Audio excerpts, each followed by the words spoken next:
নমস্কার বন্ধুরা, আমি সুমি। আপনারা দেখছেন সুমি রান্নাঘর। আজও একটি সিম্পল রেসিপি নিয়ে চলে এলাম। একদম কম মশলায় রান্নাটি করব। পাবদা মাছ ঝিঙে আলু দিয়ে ঝোল। চলুন তাহলে রেসিপিটি শুরু করা যাক। তার আগে ভিডিওটি যদি ভালো লেগে থাকে চ্যানেলটাকে সাবস্ক্রাইব করতে ভুলবেন না। চলুন তাহলে ভিডিওটি শুরু করা যাক। পাবদা মাছটি রান্না করার জন্য একটি কড়া বসিয়ে নিয়েছি। কড়াইটি গরম হয়ে গেছে, তেল দিয়ে দেবো। তেলটি গরম হয়ে গেছে, আমি মাছটাকে দিয়ে দেবো। আগের থেকে আমি পাবদা মাছে নুন হলুদ মাখিয়ে রেখেছি। আমি ঢাকা দিয়ে মাছটিকে ভেজে নেব। মাছটা একটু ভাজা হয়ে গেছে, উল্টে দেবো।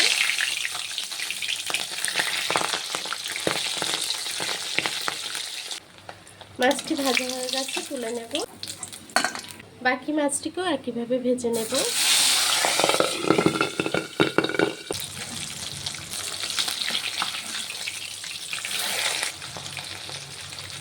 বাকি মাছটি ভাজা হয়ে গেছে, তুলে নেব। এই তেলেই আমি আলুটাকে ভেজে নেব। দেব একটু হলুদ গুঁড়ো দিয়ে আলুটাকে সুন্দর করে ভেজে নেব। আলুটি ভাজা হয়ে এসছে, আলুটাকে তুলে নেব।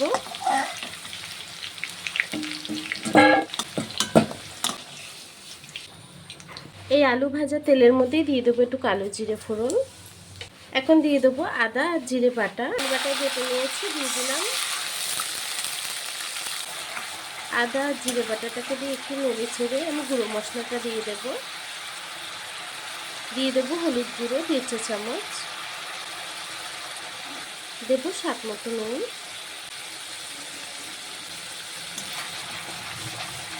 মশলাটাকে কিছুক্ষণ রান্না করে নেব। দেবো কয়েকটা কাঁচা লঙ্কা। ঝালটা আপনাদের টেস্ট বুঝে দেবেন।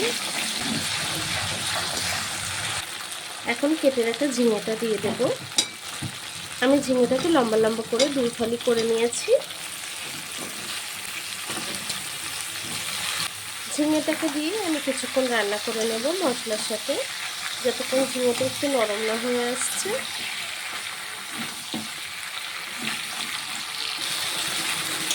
ঝিঙেটাকে কিছুক্ষণ রান্না করে নিয়েছি।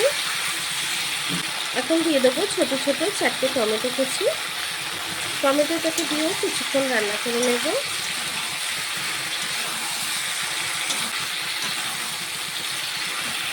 এখন আমি ভেজে রাখা আলুটি দিয়ে দেব। সব কিছুকে একসঙ্গে আমি রান্না করে নেব কিছুক্ষণ কষিয়ে। খুব ভালোভাবে সবজিটাকে একটু কষিয়ে রান্না করতে হবে, তাহলে কিন্তু তরকারিটা টেস্ট হবে। শুধু আদা জিরে বাটা দিয়ে এই রান্নাটি কিন্তু করছি। দেখুন আমি খুব ভালোভাবে কষিয়ে নিয়েছি। ঝিঙে দিয়ে কিন্তু জল ছাড়ছে। আমি আরও একটু জল দিয়ে দেব। এখন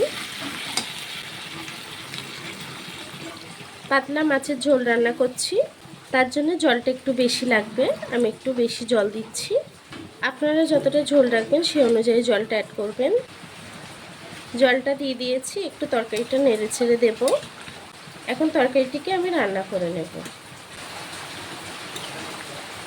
ঝোলটা ফুটে গেছে, আমি আরও কিছুক্ষণ রান্না করে তারপরে ভাজা মাছটি দিয়ে দেব। আরও কিছুক্ষণ রান্না করে নেব। তরকারিটি কিন্তু প্রায় হয়ে এসছে, ঝোলটা টেনে এসছে। এখন আমি ভেজে রাখা মাছটি দিয়ে দেব।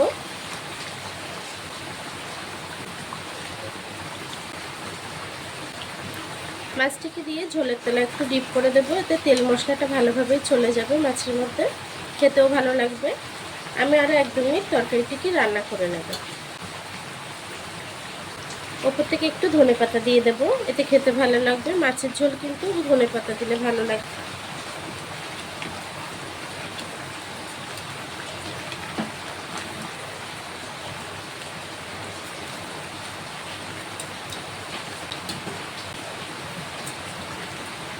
এখন আমি গ্যাসটিকে বন্ধ করে দেব। তরকারিটিকে কিছুক্ষণ ঢেকে রেখে দেব।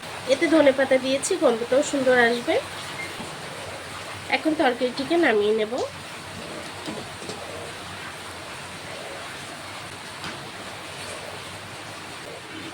দেখুন বন্ধুরা, আমার তরকারিটি কিন্তু হয়ে গেছে। এভাবেই রান্না করে একবার হলেও খাবেন, খেতে কিন্তু খুবই ভালো হয়। আমার এই রেসিপিটি কেমন হয়েছে কমেন্ট বক্সে জানাতে ভুলবেন না। ভিডিওটি যদি ভালো লেগে থাকে চ্যানেলটাকে সাবস্ক্রাইব করে পাশে থাকবেন। আর এতক্ষণ ধরে আমার ভিডিওটি দেখার জন্য আপনাদেরকে অসংখ্য ধন্যবাদ।